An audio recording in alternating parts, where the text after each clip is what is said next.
Hey guys, happy Wednesday.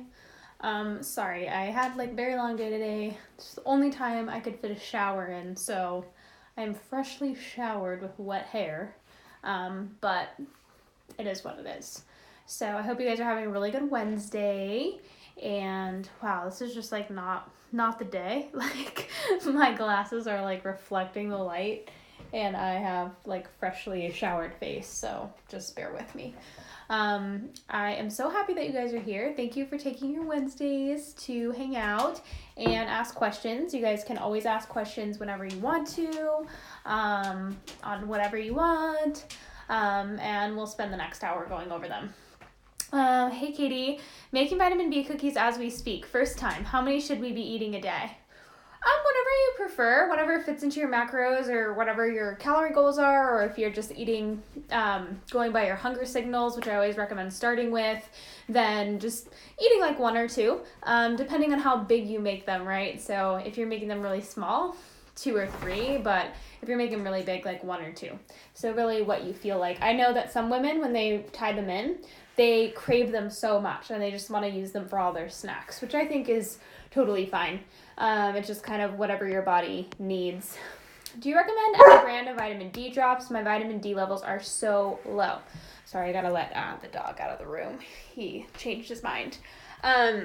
So remember that vitamin D doesn't just happen. It's not like your vitamin D is low, like you're not getting enough. A lot of times you are having mineral issues. Remember, vitamin D there's a storage form, and then there's a usable form. A lot of times they're testing the storage form, which is 25 hydroxy or 25 OH vitamin D. And remember that there's a progression of mineral losses that need to happen before our vitamin D actually drops, and our body's actually manually lowering our vitamin D. So keep in mind that you have to lose potassium, you gotta lose magnesium, you have to lose lithium, rubidium, and boron, and your calcium levels have to raise. So keep in mind that vitamin D is all about calcium regulation, and if your calcium is really high and you take excessive amounts of vitamin D, a lot of times we're actually causing more harm than good. So vitamin K is actually very important, and it's always best to manufacture our own vitamin D if we can, or synthesize our own by getting red light exposure or sun exposure. It's not the same as supplementing it. A lot of people are like, oh, I'll just take some. And I'm like, it's not the same. And taking, thousands and thousands of IUs of vitamin D is going to cause some problems. So Carlson's drops tend to be okay, but I don't recommend doing high IUs or anything like that. And always explore why your vitamin D levels are low. It's not just about your sunlight exposure. A lot of times it's mineral issues, especially magnesium deficiency. My oat test said I had brain inflammation. Why and how can I help this? It's one of those things where, I don't like these functional tests necessarily unless you're looking for validation of your symptoms. Stop chasing individual things. Who told you have brain inflammation? I mean, your organic acids are messed up because your gut's messed up. You know what I mean? So it's fix your gut by just consistently implementing habits over time, and your organic acids will work themselves out. A lot of times these functional protocols and functional labs end up stressing us out more than actually empowering us or helping us. And it doesn't really end up doing us any good, because where's the actionable step in, oh my God, I have brain inflammation? I don't know why that organic acid is off. You gotta focus on the body as a whole and see how it responds once you do so. I don't really focus on specific lab results because I just think it's kind of futile and you're not gonna really make a lot of results. Can you explain the vitamin D deficiency cascade? You know where you are deficient in magnesium, then potassium. I know you said it has to do with calcification. What about people who are in WI? I don't know. I'm just going to assume. So pretty much there's usually a progression of minerals lost. Remember, minerals always work with one another. And you have to think about it in the way that you are... whenever we implement a specific nutrient, we have to understand that it's going to cause a cascade of effects. Remember, vitamin D is technically not a vitamin. It is a hormone. And so when we get that through our head, we now recognize, oh, I'm just taking thousands and thousands of international units of a hormone, and I have no idea if I'm actually low. A lot of people only test 25 OH vitamin D. They're not testing the other, the more usable forms. 25 tends to be the storage form. It's not the usable form. And so you just have to be careful, and you have to understand where your minerals are at. If you have high calcium, which a lot of people do, and you're taking vitamin D, you are calcifying your soft tissues, your arteries, your heart, a lot of people will struggle with kidney stones and they won't know why, tonsil stones, and they don't realize that calcium is not being utilized properly, and so that vitamin D is causing more harm than good. But I highly recommend listening to Morley Robbins. Morley Robbins talks about it really, really well, and he'll explain it. Like a lot of times he'll do a whole podcast episode on just explaining vitamin D, and you'll be like a lot more like, oh, that makes a lot more sense than if I just give you a little tidbit here. If you live in Wisconsin, then you need to be getting red light for sure, and it is good to make sure that your vitamin D levels are adequate, but again, you don't want to, it's not like a vitamin D supplement is a replacement for sunlight. It's not the same thing. It's not doing the same thing. A lot of people act like the only benefit we get from the sun is vitamin D. And no, our body manufactures hormones partially using red light spectrums. And so we are able to make more hormones when we have enough red light. And so even though red light doesn't automatically make you create vitamin D like UV rays do, a lot of times you'll find your vitamin D levels are a lot more adequate. Some of my clients do opt for using a low-level tanning bed because it helps with their moods as well in the wintertime, like a UVB bed, but low levels, very, very conservatively, and that tends to help them better. But vitamin D is a personal thing. I don't think it's good for it to be low, but I don't think it's good to take high amounts either. So it's one of those things where I usually encourage a mixture of red light, but then also some supplementation if it's necessary. Hi, are hormones always the cause of cystic acne on the chin area? No, not necessarily. I mean, remember, hormones are complicated, but I think all acne is driven by bacteria and iron, so it's usually a detoxification issue. But a lot of times when we have detoxification issues, we're also not detoxifying estrogen very well, and so therefore we are, it's technically a hormone issue, but it's more of like a hormone metabolizing and detoxification issue. We can't just blame it on our hormones. But notice when your acne occurs. Does it occur all month long, or does it get worse at certain parts of your cycle? That's important to pay attention to because that'll tell you if it's hormonal or not. What's the relationship between thyroid problems and iron levels? Personally, there's a lot of people that believe in anemia, and I don't think I do. And that could always change, but from my research, I just think that iron is really misunderstood. And it's important for us to have enough iron, but bioavailable iron. A lot of people can't utilize iron because they don't have sufficient copper levels, vitamin A levels, vitamin E levels, and magnesium levels. Oh, and vitamin C levels. And all those things are 100% necessary for us to utilize iron properly. Remember, if you grew up in the Western world, especially in the US, and you grew up on fortified iron cereals and wheat products, you were getting 800% your daily recommended needs in the form of shaved iron. Little iron shavings were put into your food. Those are not bioavailable iron. And so most of us are iron toxic in the sense that we have lots in our tissues that we can't use, and it is a very toxic substance in high amounts. It's a toxic mineral, and it's important for health, right? But it's also, if we can't utilize it or we have too much in the wrong places, it's a problem, just like anything else. And so a lot of people don't recognize that they have iron overload, and they're not able to use iron or move iron very well. And that's going to cause a low metabolism or thyroid issues just as much as if we had a deficiency or an inability to use iron. Hi Jess, how is the new gluten-free bread you bought? I like it. I'm not sure if it's worth the cost, but it's pretty good. Like, I am enjoying it quite a bit. How do you get your vitamin D level during winter months up north, no sun? Cod liver oil, listen to Morley Robbins' interview on it, and I stopped taking 1,000 IUs. Yeah, I'm not a big fan of cod liver oil. Like, I don't agree with everything that Morley Robbins teaches. It's not like I'm like his stan. I just think a lot of his views on minerals are really, really intelligent, and he spends a lot of his time researching them. So I tend to trust his views on minerals. However, I don't love any type of like highly concentrated polyunsaturated fat.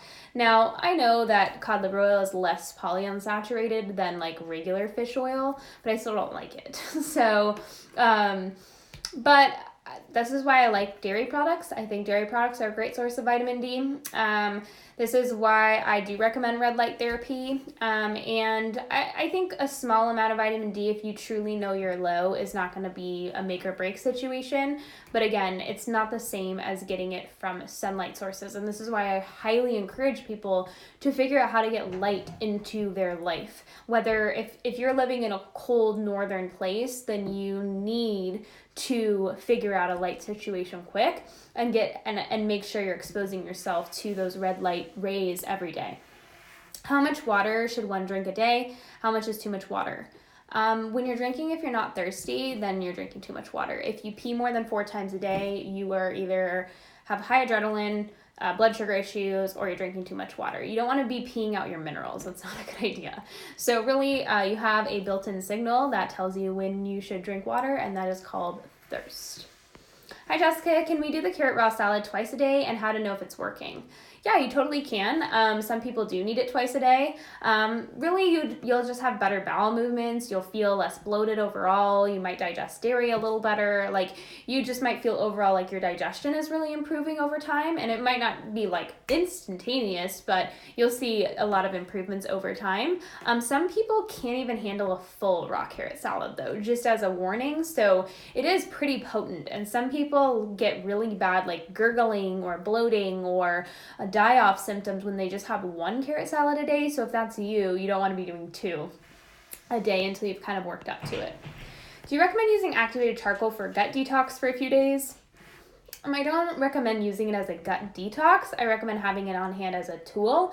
It's very helpful for absorbing endotoxins and helping with, when you're dealing with bacterial shifts. So a lot of people do need a little bit, something that's going to absorb, something that is a binder. And I don't recommend taking it with things. It should be taken always away from food and 2 hours away from any supplements or medication. It binds to everything. So it'll bind to your nutrients. It binds to a lot of things. So you want to make sure that you are taking it very separately from everything else, whether like right when you wake up, an hour or 2 before anything else happens, or right before you go to bed. And I don't recommend it as like a gut detox. I'm going to recommend just using it as necessary. Hi Jess, if someone has a low carb tolerance, is the best first practice to eat protein roots with OJ, always first, more protein first than other macros? Carb intolerance or an issue with carbs, usually fructose and the simpler sugars are going to be better. So fructose is going to be my first favorite, and then like dairy is going to be the second because that's lactose. That's another really easily digested sugar for most, but some people do have lactose intolerance. And then like sucrose. So combination. Remember, sucrose is simply just one fructose molecule and 1 glucose molecule. It's not pure glucose. So sucrose or table sugar or coconut sugar or maple syrup, whatever you want. Remember, like white sugar is just sugar, just like anything else. It just is devoid of nutrients, so you don't want to go crazy with it. Is much easier to utilize than something that's pure glucose, like a starch. So that's going to be like grains or beans or let's say potatoes, sweet potatoes. Those are going to be pure glucose. They don't contain any fructose. And so that can sometimes be very hard to utilize properly because remember that fructose shuttles that sugar right into the liver, into the glycogen stores. So glycogen is going to be the storage form of carbohydrate. So that's going to store up in the liver, and that's going to store up in the muscle tissue. But glucose requires an insulin response in order to be allowed within the cell, which is why when we eat like a lot of starch, we tend to get higher blood glucose readings. So contrary to what like the high GI and low GI crap of the century teaches, it's actually the opposite. Fructose, lactose, and sucrose actually tends to be easier on the blood sugar than pure starches or pure glucose. So fructose is going to be probably the best bet for someone that has been on a low carb diet for a long time or has very low carb tolerance. Remember, what's the first thing that bears eat when they come out of hibernation? Remember, when bears come out of hibernation, they've been burning their fat stores all winter long, and they are completely, utterly, full-blown diabetic. And so what's the first thing they eat? Honey or fruit, but mostly they're on the hunt for honey because that pure fructose is, after eating it for a while, is going to help them regain that insulin sensitivity. Curious, do you regularly see a chiropractor to help maintain whole body wellness? Yes, I usually see my chiropractor once or twice a month. I do lift weights, so sometimes I do have injuries or issues like kinks or things like that, and I do sit a lot for my job, just sitting at a desk on a computer a lot. So if I need more, I'll go. Like if I'm feeling really off, I tend to know when I'm off, like right away. I know my body pretty well, so I'll see him more often. But yeah, I usually go once or twice a month. I do want a better chiropractor though, one that like actually really digs deep rather than just like crack attack and move on. But for now, it works out fine. Any ideas for lowering high testosterone for women? It's not about how do I do anything. Remember, guys, I teach you a very different way of looking at your health here. And the wrong question is the how. The right question is the why is it high in the first place. It's always the why, it's never the how. The reason why we ask that is because your body didn't just one day decide like, oh, my testosterone's high. Like, it doesn't work like that. It's a cascade. And a lot of times the body does things or adjusts things for our protection. And so when we manually try to force something down, we oftentimes cause more harm than good. Like I see all these people being recommended saw palmetto or just weird things. And I'm just like, whoa. You need to figure out your stress situation, your estrogen situation, your progesterone situation, and your eating situation. If you're not balancing your blood sugar, you're not eating every 3 hours protein, carb, and fat, if you're not sleeping 8 to 10 hours a night, if you are not getting red light every single day, if you are not strength training, and if you have low progesterone, you are going to have high testosterone. I'm sorry. So those are kind of the things that I recommend. I don't even recommend focusing on the high testosterone. I recommend focusing on overall whole body wellness, because a lot of times we have high testosterone because we have low sex hormone binding globulin. That SHBG, I would say SBHG, it's SHBG. And sex hormone binding globulin is the thing that binds to testosterone to kind of keep it in check. And a lot of times women with PCOS have low progesterone in the first place. And this is why I have a bone to pick when women get prescribed birth control, because what does birth control do? It stops all production of progesterone. It introduces xenoestrogens that are both androgenic and estrogenic, progestins that are both estrogenic and androgenic in part, and completely removes our ability to block testosterone. It makes no sense. So I usually just recommend dealing with the basics, balancing your blood sugar, strength training, sleep, making sure that you're getting sunlight, making sure that you're nourishing yourself and laying those foundations. And it does take time, but a lot of times the testosterone issue takes care of itself once we get our progesterone levels up to optimal. And a lot of times for women with PCOS, it does take progesterone, like bioidentical progesterone implementation. I do think most women that have PCOS should either have bioidentical progesterone on their radar or should be utilizing it. because a lot of them are struggling from low progesterone. But remember, if you implement progesterone and you're not balancing your blood sugar, adrenaline, which is going to be the thing that keeps your blood sugar steady, is going to block the cell's ability to utilize that progesterone properly. So implementing bioidentical progesterone takes a whole body approach. It's not going to be a magic fix-all. It is going to only work if we are working on balancing our blood sugar and keeping stress hormones down. If one is going to see their PCP soon for a yearly checkup, are there any test blood work you would suggest we request? I always recommend if you can get a full thyroid panel, if you can get, your sex hormones checked, like your progesterone checked mid-luteal phase. So you want to always get it checked like 5 to 7 days after ovulation, sex hormone binding globulin, LH versus FSH, vitamin D, iodine, what else? Like a full iron panel is helpful, your RBC magnesium, but a lot of times your doctor won't run those things. So, if you have a really good doctor that's really open to running you any labs you want, then that's where you're probably going to have a lot of success with that, but most doctors don't. Thoughts on bloating? I'm talking like looking 6 months pregnant bloating. Do you eat a lot of beans? Do you eat a lot of grains? Do you eat a lot of nuts and seeds? Do you eat a lot of raw greens? Do you eat a lot of cruciferous vegetables? Stop doing that and you'll see your bloating get better. I recently had to put my ESA down at the vet. Just wondering if you had any tips for coping with the loss. I'm so sorry. I had to do that 2 years ago, and like the pain when I think about it still is so hard. I just take it a day at a time and let yourself grieve. I'm no expert, but I think with grief, the biggest thing is you're worried that you're gonna forget. And I think it's you're grieving the loss, but you're also grieving that you can't be with that dog going forward, or you can't be with your pet going forward.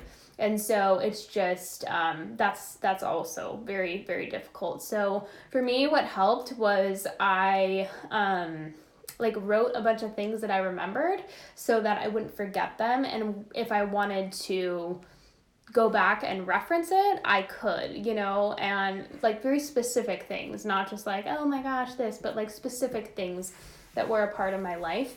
And overall, it's just so hard. I can't even imagine what you're going through. I was put on 10,000 IUs of vitamin D. After a few months, developed a gallstone. Yep, that'll happen. 10,000 IUs is quite a lot, for sure, though. Gained a period after missing it for a year, but after 3 cycles missing again, what should I do? Don't stress about it. 3 cycles is awesome, but maybe evaluate what could have gone on. Remember, you don't miss your period, you miss an ovulation, right? So it's not about missing the period, it's about missing the ovulation, which happened 2 weeks before. So what happened 2 weeks before? And a lot of times we actually realize I was under a lot of stress at work, or I was in a car accident, or I experienced a loss in the family, or a pet died, or something even smaller that just is stressful for you could have happened. So a lot of times a missed ovulation happens because of stress, but I recommend stressing about the stress of the lost cycle. Sometimes it just skips the cycle. I have seen women that get their period back, have a few cycles, and then will skip again. But it just kind of is, have you been consistent with what you were doing always, or did you maybe get a little bit more relaxed because you're like, oh, my period's back, so I'm good, and then maybe got a little bit more relaxed on your habits. So those are all things to evaluate, but overall, just keep doing what you're doing and maybe it will come. Any updates on your homemade red light device? Any benefits that you've noticed? Yeah, I really like it, especially in the winter time. I see really good hair growth when I use it consistently on my scalp. Overall, I feel better, I feel better energy. The only thing I don't like about it is that it doesn't get warm because it is technically an LED. So I kind of want to get a reptile bulb that's a more warming red light lamp next go around, and see if that gives me the same results, but it will also give me the warming effects. So I think they both have their benefits. Like the red light bulb that is in my story, my red light story, I can put really close to my head because it does not get hot. But like a red light lamp that is an incandescent that actually gets warm, I couldn't put it that close. It'd have to stay kind of far away. But I feel like I would want to use it more because it just feels really good to like bask in the warmth of that light. So I've seen a lot of benefit from it.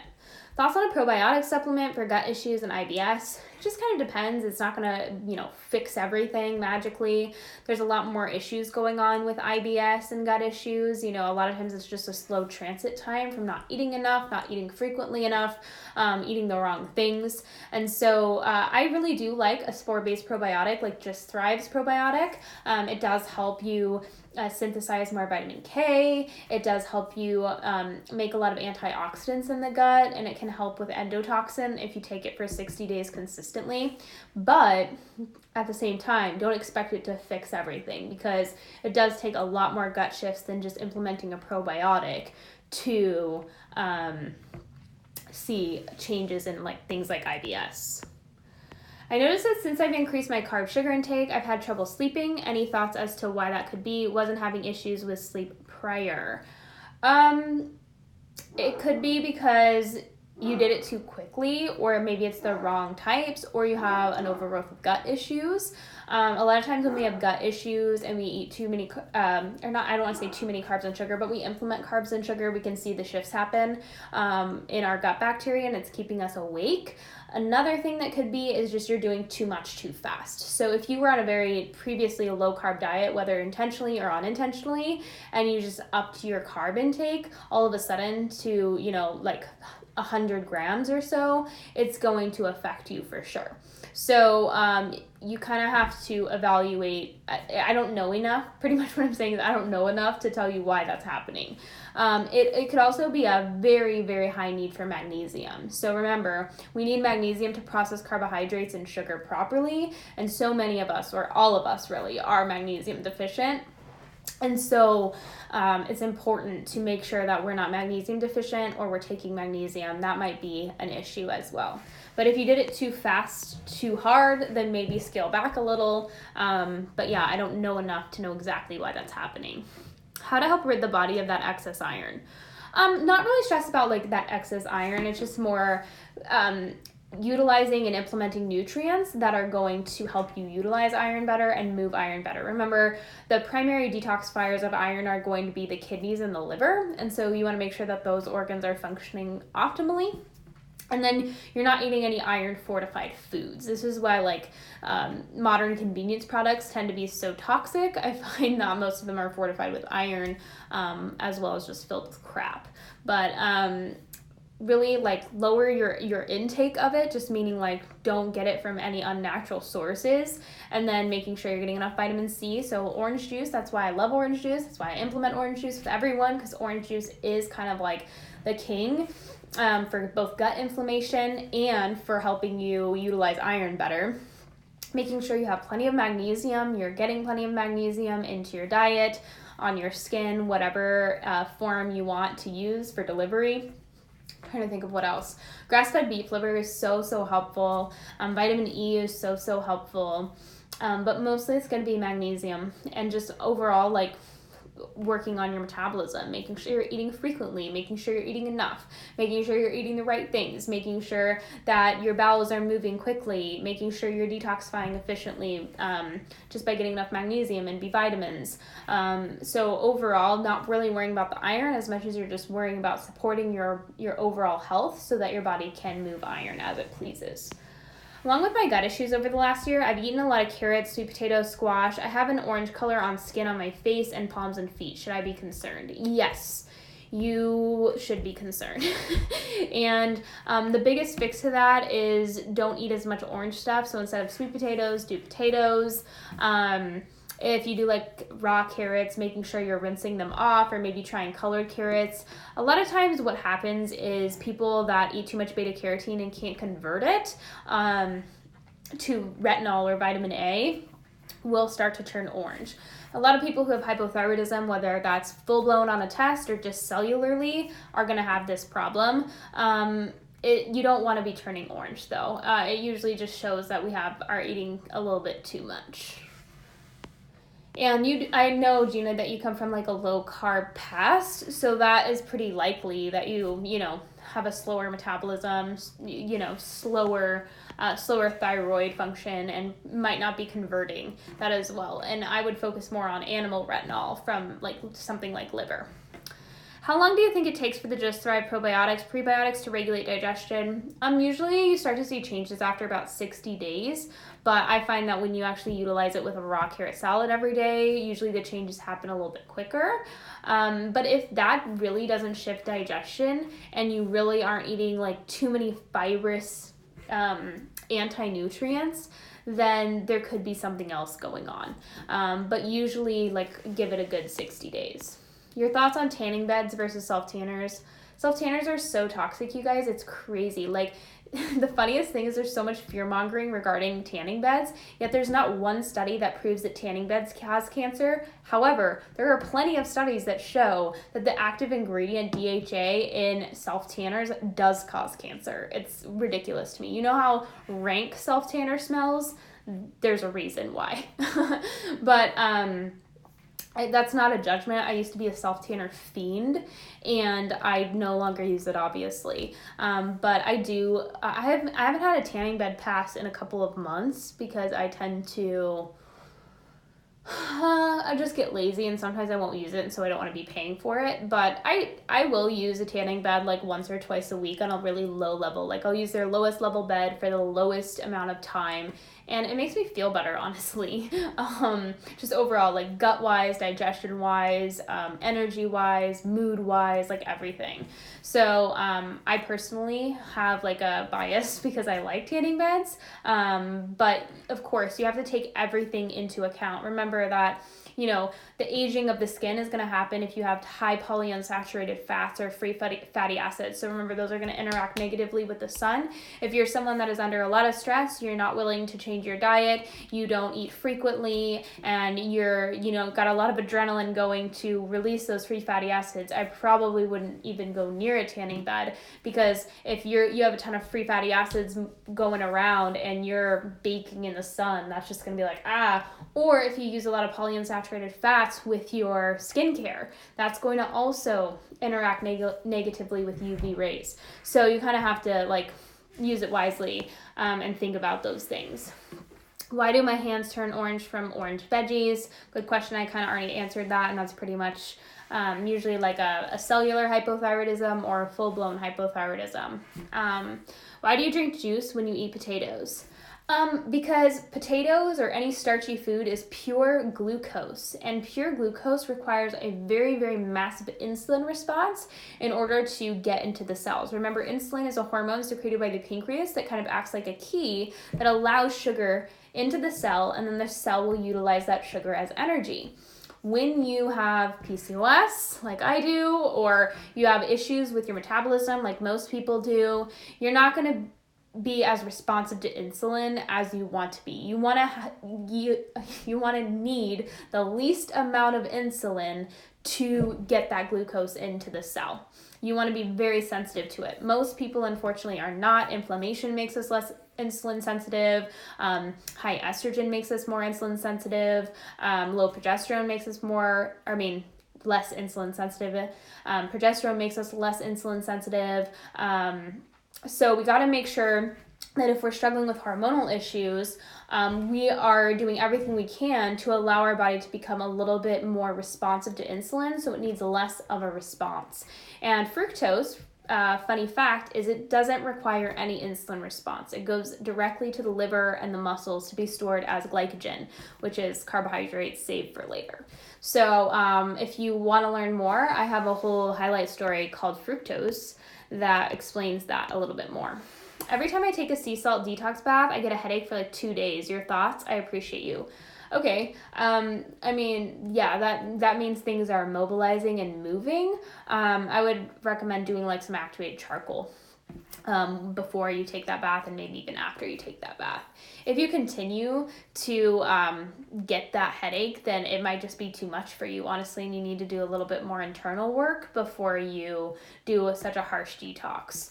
And I know it doesn't seem like a sea salt bath or a detox bath would be such a harsh detox, but if you get a headache, then it's moving a lot of junk that your body might not be able to handle just quite yet. Or you can do a lot less salt, like try a little less Epsom salt, try a little less sea salt, try a little less in your bath and see if that helps. Like you can mess with the ingredient level.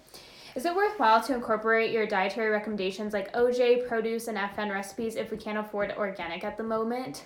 Oh, yeah.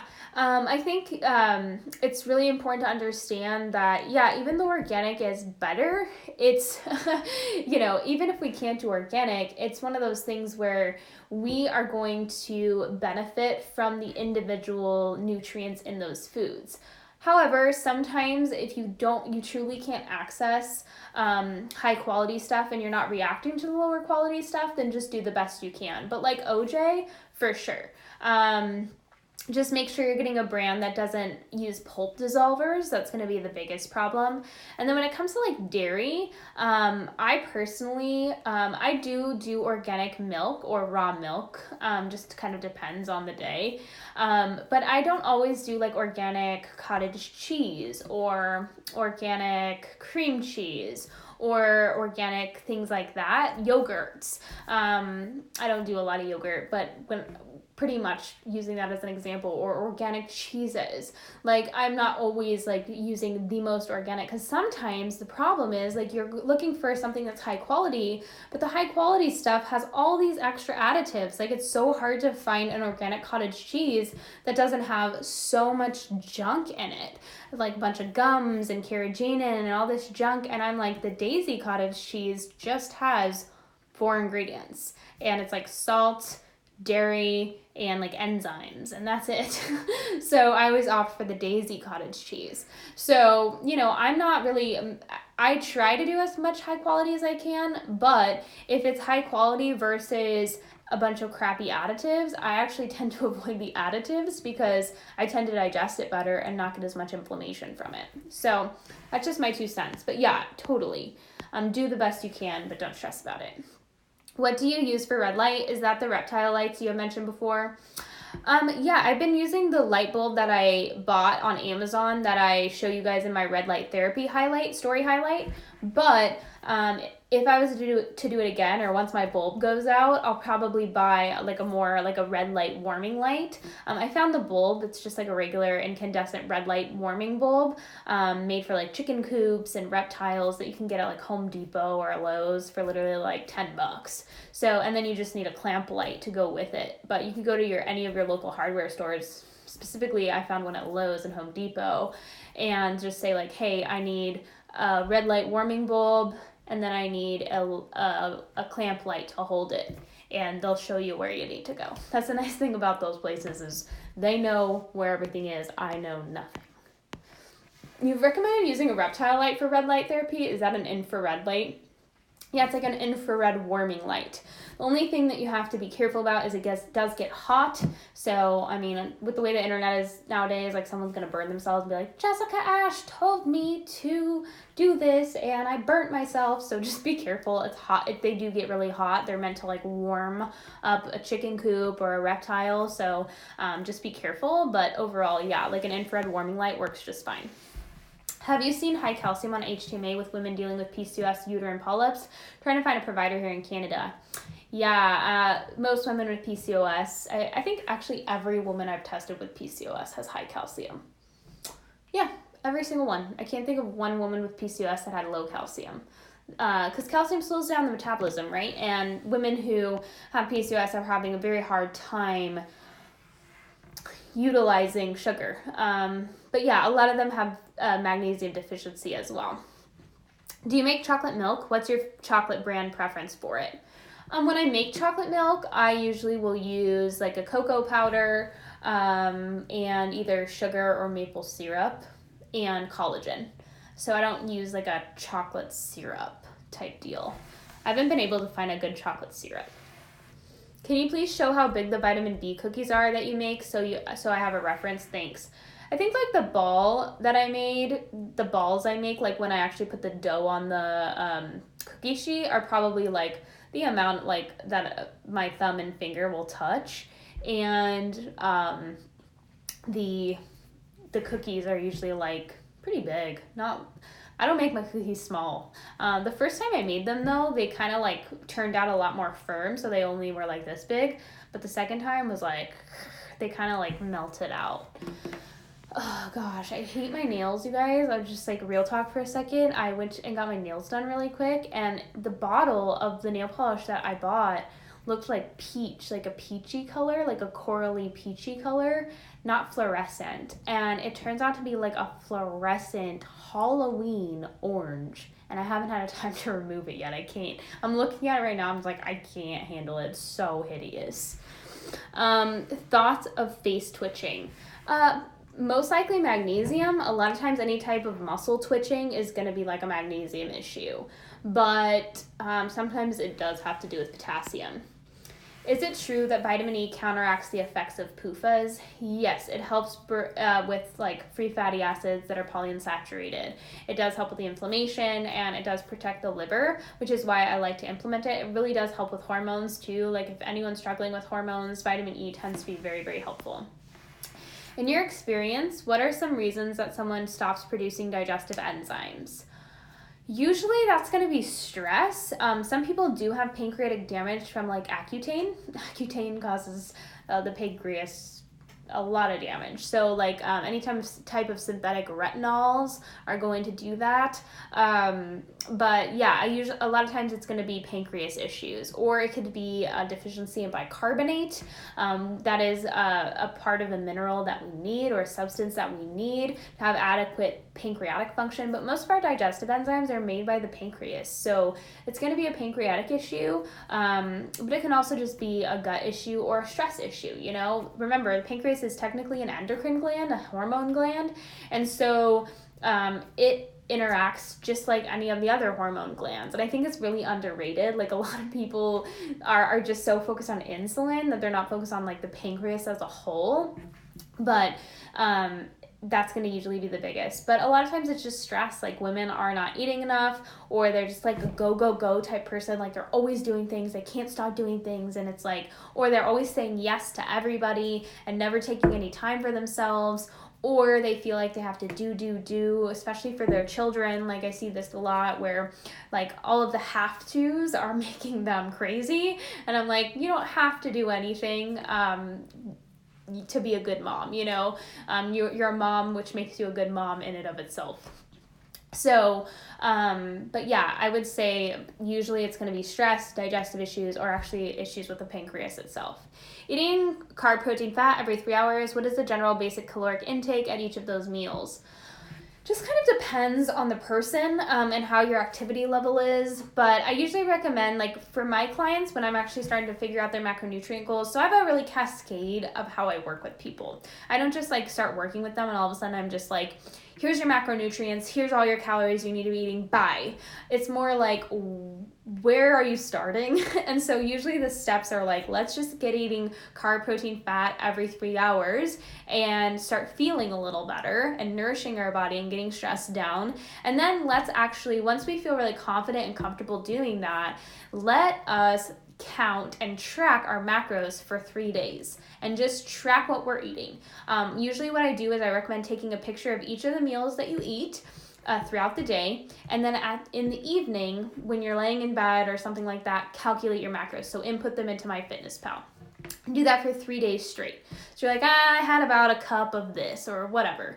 And then you can kind of see where you're at. So let's just say you're eating 1,500 calories and the breakdown is like 70 grams of fat, 100 grams of protein, and 200 grams of carbohydrate. Okay, great. Now you know. Now you're empowered. So now let's go calculate where you need to be.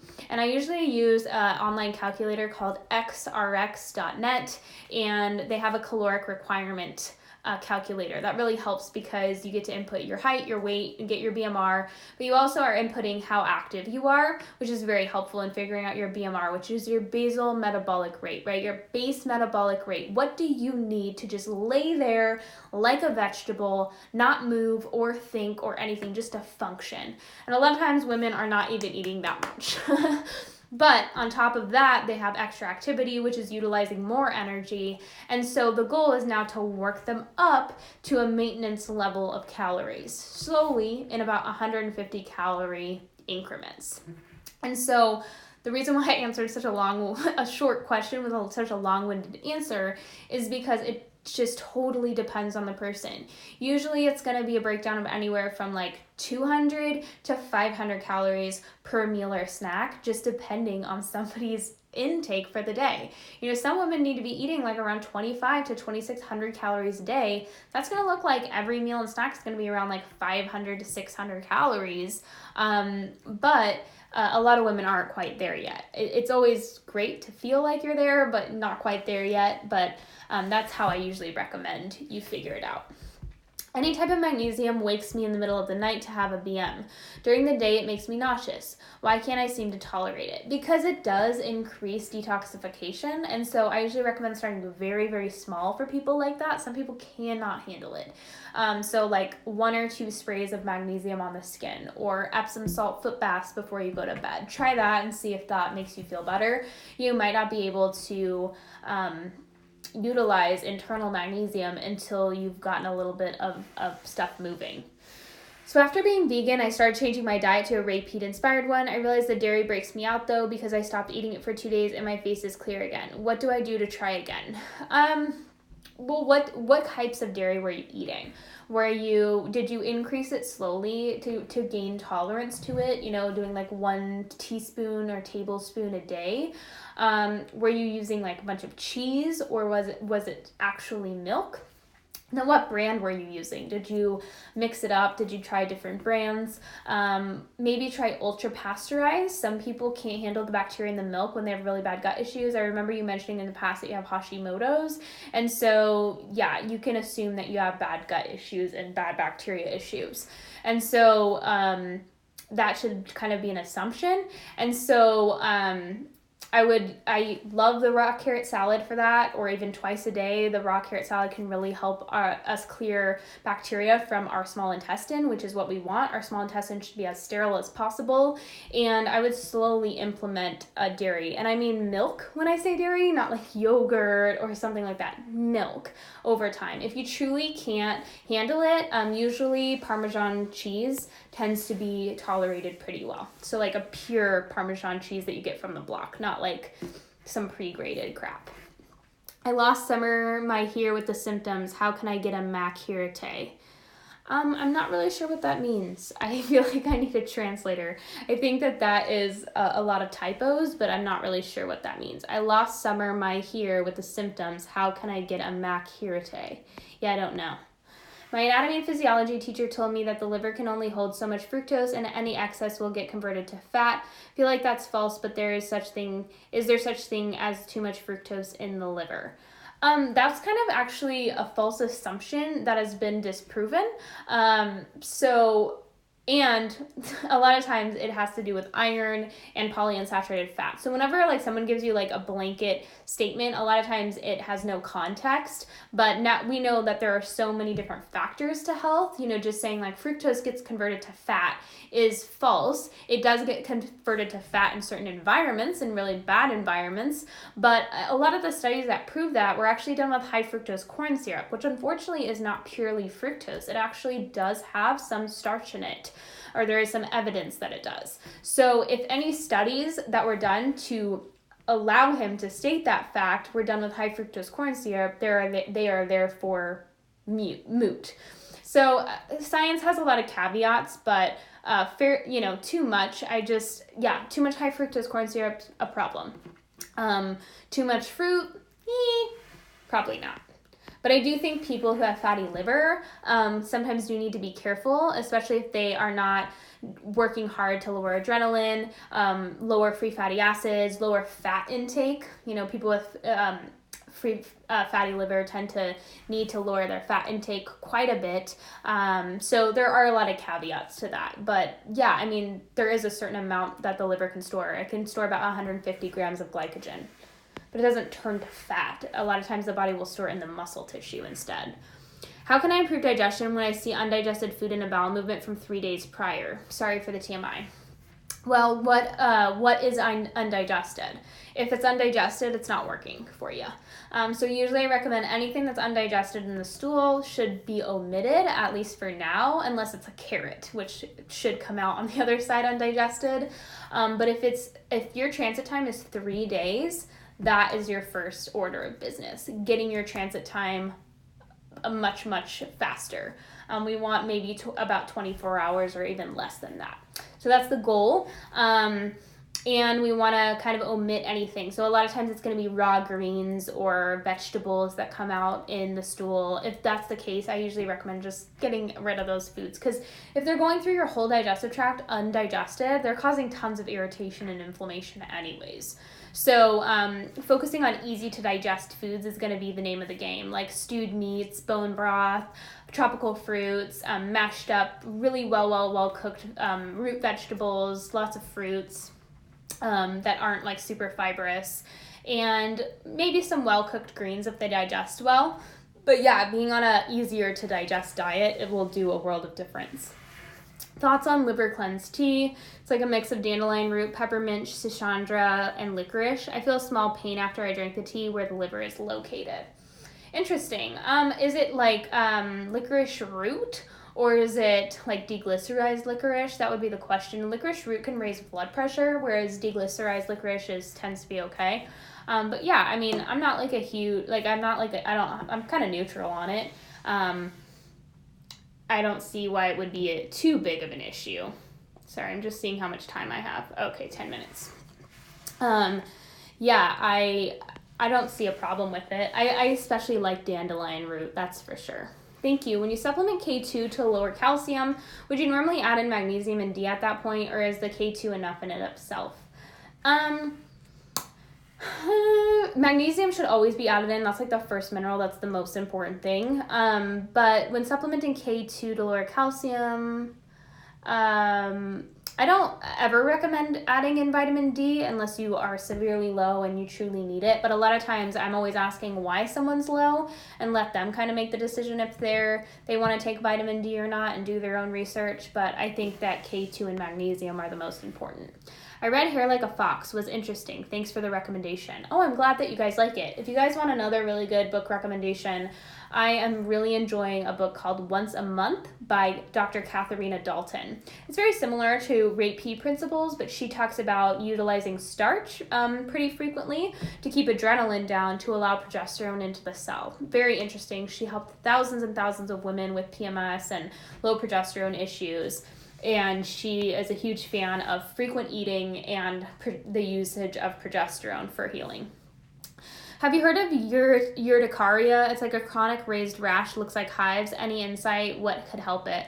Usually rashes are due to like liver issues, stuff like that, or detoxification issues, but that's usually where I look when it comes to like any type of rash. I occasionally have a super sharp pain around where my gallbladder is. I've had it tested and there's no stones. Any ideas? Is it when you eat fat? Most likely it's just there's maybe something not moving. There can be no stones, but there can still be sludge or buildup. So what can really help is just like putting pressure on it and kind of massaging it every night before you go to bed. You want to massage it in the direction of your intestine. And coffee enemas also help the gallbladder a lot. So I really like those. I used to get horrible gallbladder pain when I was really sick. And doing those, when I was really sick, I used to do coffee enemas almost every day, but I was like severely constipated as well. And I was like, I just need to get this junk out of me. And it made such a difference for me. I don't do them as often anymore. I haven't done them that often in a long time, but yeah, I really like them for those. But yeah, just a simple gallbladder massage can really help, and dandelion root tea helps most people. How to tell store-bought OJ is clean, brands I could look for. It depends. I don't know what store you have, so you're looking for ones that don't use pulp dissolvers. So I know Uncle Matt's doesn't. I believe Kirkland brand doesn't. So like Costco has this like triple pack, or if you live in certain places, it does have a double pack of organic orange juice or a triple pack of non-organic orange juice for like $6. It's literally the best deal. So if you have a Costco membership, check that out. I don't think they use pulp dissolvers. I don't think Trader Joe's uses pulp dissolvers either. I'm trying to think of what other brands. I know Simply Orange does use pulp dissolvers for their pulp-free. I'm trying to think what else. What other brands can I think of? Oh, Naked brand doesn't. Do they? Freak. No, they do. Evolution brand does not. So you're just looking for brands that use pulp dissolvers. And I would, you know what you have access to more than I do. So you know what brands you have access to, do research on those brands. You're pretty much looking for ones that don't use pulp dissolvers. Those are chemicals that dissolve the pulp to make it pulp-free. Do you have any suggestions on how to handle binge eating? Stop restricting food. A lot of times people are binging because they are hungry and their body is starving, and it is the body is overriding the brain. I always say binging is simply the body overriding the brain. I actually have a really good highlight story on it if you want to watch that, but I recommend eating huge meals. Like, don't binge, just eat. And a lot of times the binging does become less and less. I used to struggle with binge eating, horrible binge eating. I would binge probably twice a week when I was in my teens and early 20s. And it was because I was constantly on the newest diet, or I was trying to like restrict food, or I just wasn't eating and didn't realize like I wasn't feeding my body enough. I wasn't eating every 3 to 4 hours. I wasn't nourishing myself well. And so after 2 or 3 days, my body was like, hello. And I couldn't stop eating. It would just eat and eat and eat until I was stuffed and eat some more. And I think it was a biological response to just my really poor habits around food. And over time, as I just started nourishing myself more, eating more, not restricting, I stopped binging altogether. But any time that I went on a restrictive diet, I would find myself having the desire to binge because I wasn't giving my body what it needed. So I highly recommend checking out my story highlight labeled binge eating. I think it would be helpful to you. But there's nothing to be ashamed of when it comes to binging. It's I truly do think it has a lot to do with a biological response over it, like something being wrong mentally. I don't like that it's treated like a mental issue. I think it has a lot to do with physical issue. Signs that bacteria from raw milk is bothering you. Thoughts on Beauty Counter. The signs would just be that dairy is not working for you. Everyone's a little different. So if you have a sensitive digestive tract, some people prefer ultra pasteurized. I don't see a problem with either. Like, I will do both. But it just kind of depends on what I have access to or what grocery store I'm at. But the thing would be like your gut issues are not getting better, or they're remaining the same or getting worse. Thoughts on Beauty Counter. It's so expensive. I just don't understand. Like, I can't. And I've tried multiple of their products and I'm less than impressed. I'm like, I can't spend this much on this normal. I really like credobeauty.com. They have a lot of natural brands. It's like the Sephora of like natural stuff. And it is expensive, just like Beauty Counter, but it actually like feels expensive. Whereas I guess like Beauty Counter has gotten better. They used to remind me like heavily of Mary Kay. But yeah, I'm not really, I used to be super into like makeup and, I used to be super into beauty and makeup industry, and they were not impressive to me. Like, I was like, I'm paying like beauty industry prices for like something that I just feel like is not worth the cost. But a lot of people do like them, so I can't say. But I do have like a few of their lipsticks and stuff like that, and I'll use them. I'm not like, I don't hate them. I'm not like overly impressed with them. Can I build up tolerance to raw carrot salad? Mouth and throat get itchy even after washing.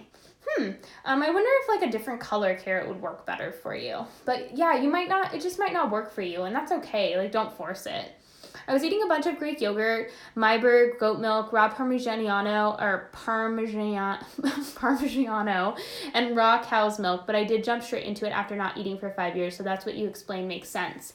Yeah, and remember, Greek yogurt is high in lactic acid. Anyone with thyroid issues or Hashimoto's should be conscious of their lactic acid bacteria intake or lactic acid producing bacteria intake, and should avoid things like, this is why I don't understand why people are telling them to do like lots of kombucha and sauerkraut and stuff like that. I don't recommend any lactic acid producing bacteria for people who have Hashimoto's. It just tends to cause issues to get worse. So it might have been the Greek yogurt that was causing your problem over like the milk and the other dairy. And then I'll answer, it's giving me like a 1 minute cutoff, so I will do as many as I can. Best specific foods for adrenal fatigue, working on the less stress, more sleep. Good sugars tend to be really good, lots of protein, but good sugars. So good dairy, good fruits, good root vegetables, carb at every meal for adrenal issues. That's for sure.